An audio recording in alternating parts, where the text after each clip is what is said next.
कोणार्क, अपना शहर अपनी बातें। उल्लासनगर महानगर पालिका के पास जितनी समितियां हैं उतनी बृहद मुंबई महानगर पालिका और ठाणे महानगर पालिका के पास भी नहीं है। इनमें से कुछ समितियां ऐसी भी है जो कागजों पर तो दर्ज है पर जमीन पर नहीं। ऐसी एक समिति है परिवहन समिति। तो आइए जानते हैं इसी के ऊपर एक खास रिपोर्ट। शहर में देखने को मिलता है कि कुछ समितियां हैं जिससे किसी तरीके का शहर के नागरिकों को लाभ नहीं मिल पा रहा है। विशेष तौर से परिवहन समिति को ले लें या फिर जो कि खेल समिति है स्पोर्ट्स को लेकर, तो शहर में ऐसे गार्डन ही नहीं है, ऐसी जगह ही नहीं है जहाँ पर जो है खेल सकें। तो पहले उसके ऊपर काम किया जाए, फिर इन समितियों को जो है कहीं ना कहीं सभापति दिया जाए। इस तरह की नीति क्यों नहीं चलती है? तो फिर क्यों ऐसी समितियों को रखा जा रहा है जिसकी वजह से कोई फ़ायदा ही नहीं होता?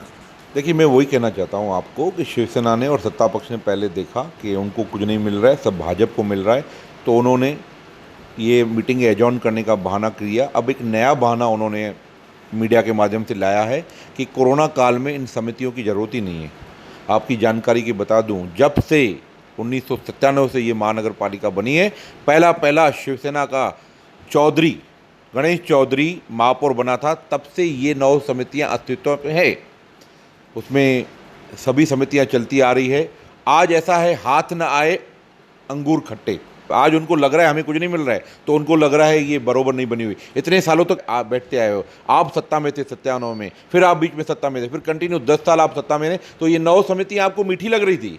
और आज ये जब भी भाजपा के पास जाती हुई दिख रही है तो आपको ये अंगूर खट्टे लग रहे हैं। तो ये दोहराई रवैया है। ये स्पोर्ट्स के लिए बोलते हैं ज़रूरत नहीं है, तो आपकी जानकारी के लिए बताओ, पिछले साल ही महापौर चषक हुआ है कबड्डी का, जिसके ऊपर 19 लाख रुपया खर्चा हुआ है, ये स्पोर्ट्स कमेटी के माध्यम से हुआ है। उसमें भी काफ़ी विवाद हुए थे, उसकी भी जो है तस्वीर उस चीज़ को उठाया पर वो चीज़ दब गई। हमने बहुत शोरगुल किया, हमने महासभा में किया, पर वो कहीं चीज़ दब गई, वो ठंडे बस्ते में चली गई।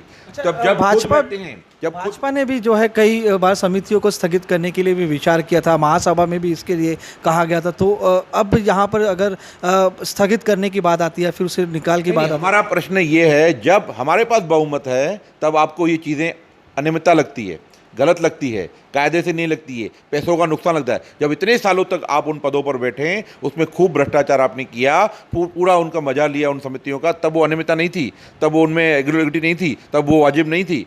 आज क्यों? आज इसलिए मैंने कहा ना, हाथ ना आए अंगूर खट्टे वाला हिसाब है। आज उनको लग रहा है, पहले उन्होंने सभाओं को स्थगित करने का बहाना किया, फिर मनमानी की, फिर ऑनलाइन का फ़ायदा लिया, राष्ट्रगान का फ़ायदा लिया, अभी ये नया हवाला दे रहे कोरोना का। अगर कोरोना में पैसे बचाने का सत्ता पक्ष को इतना शौक था, तो इसी कोरोना काल में बड़े बड़े जो पद पर बैठे हुए हैं सत्ता पक्ष के लोग, उनके लाखों रुपए के चैम्बर बन गए। नए चैम्बरों को जो 2 साल भी नहीं हुए तो उन चैम्बर्स को तोड़ा के नया बना दिया। आपके सामने है बड़े बड़े चैम्बर। इसी कोरोना काल में किस प्रकार से एम्बुलेंस बाहर से आई, वो धूल खा रही थी, मट्टी खा रही थी, भाजपा ने इस चीज़ को हाथ में उठाया, तभी आपने जाकर उसको उद्घाटन किया, वरना आप और न जाने कि धूल में और वहीं रह जाती थी। इस प्रकार के कितने ऐसे प्रोजेक्ट है। परिवहन की मैं बात करूँ, परिवहन समिति है, आप सत्ता में हैं, आप क्यों नहीं परिवहन सेवा चालू करते हैं? आपको इतना ही लग रहा है ये है। आज आपके पास महापौर है, आज आपके पास उपमहापौर है, आज आपके पास पालक मंत्री है, आज आपके पास खासदार है, आज आपकी सत्ता है, तो परिवहन समिति क्यों नहीं चालू हो रही भाई? तो कहीं ना कहीं कहने और करने में बहुत बड़ा अंतर है। इनको जब तक सब कुछ मिल रहा था, सब पद मिल रहे थे, तो सब लॉजिकल था, सब कायदे प्रमाणे था, सब अच्छा था। आज उनको नहीं मिल रहा है तो अंगूर खट्टे हो गए हैं, संवैधानिक नहीं है, फिजूल खर्चा है, कोरोना काल है, ये सब दिख रहा है इनको। चौधरी साहब, जिस प्रकार से कल जो कि सोशल मीडिया में वीडियो जो कि वायरल हुई, तो उसमें जो है काफ़ी चर्चा की जा रही है।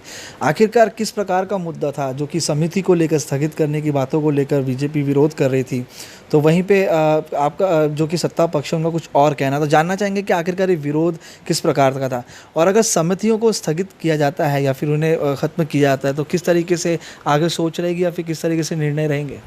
नहीं, कल की जो महासभा थी वो यूपी में हाथरस जिला में जो उसका निषेध करने का काम हम लोग कर रहे थे। वो निषेध यहाँ पर सुनने को कोई तैयार नहीं था। निषेध उसका होना चाहिए, यूपी सरकार का निषेध होना चाहिए। यूपी के मुख्यमंत्री योगी आदित्यनाथ इनका निषेध कर रहे थे, लेकिन कोई सुनने को तैयार नहीं था। वो गड़बड़ी चालू थी। उस गड़बड़ी के इसमें एक विषय हो गया और एक विषय, दूसरा विषय, उप महापौर पीठासीन अधिकारी थे, उन्होंने मीटिंग सभा स्थगित कर दी।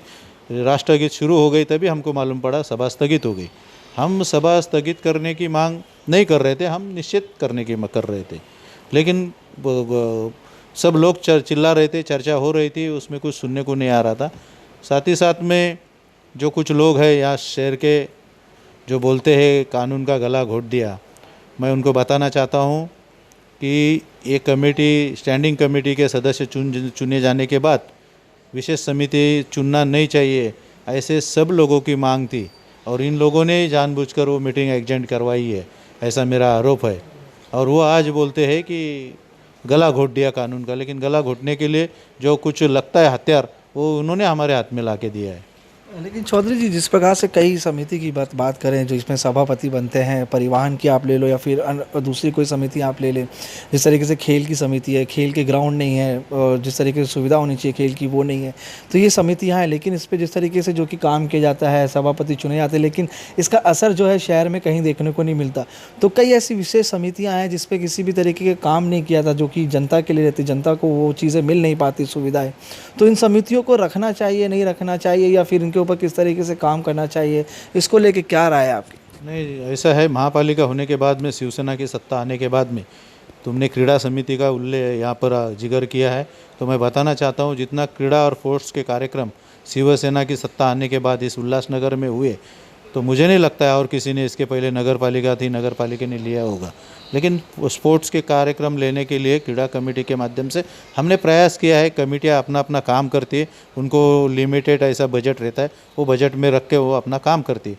महिला विकास बाल कल्याण समिति है वो काम करती है, PWD कमेटी काम करती है, सब कमेटियाँ काम करते हैं। लेकिन आज की स्थिति ऐसी है, कोरोना देश में है, महाराष्ट्र में, हमारे उल्लासनगर में है, और कोरोना का प्रादुर्भाव चलते हुए स्टेट गवर्नमेंट ने जो कुछ निर्णय लिए कपात करने के, वैसे सेंट्रल गवर्नमेंट ने, आपको मालूम होगा, ऐसे निर्णय लिए है कि जो हमारे MP जो है, जो MP जितने भी है पूरे देश में, उनका 2 साल का उनका विकास निधि बंद कर दिया है।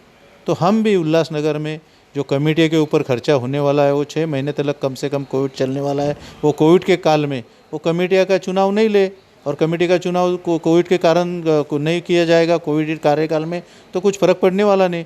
उस उल्टा उसके ऊपर जो खर्चा होने वाला है, जो कुछ खर्चा होने वाला है, वो खर्चा बच जाएगा। वो खर्चा बचाने के लिए 6 महीना ये कमेटी नहीं करना चाहिए, ऐसा मेरी मांग है। कोणार्क, अपना शहर, अपनी बातें। ताज़ा खबरों के लिए कोणार्क न्यूज़ को सब्सक्राइब करें और बेल आइकन ज़रूर दबाएं।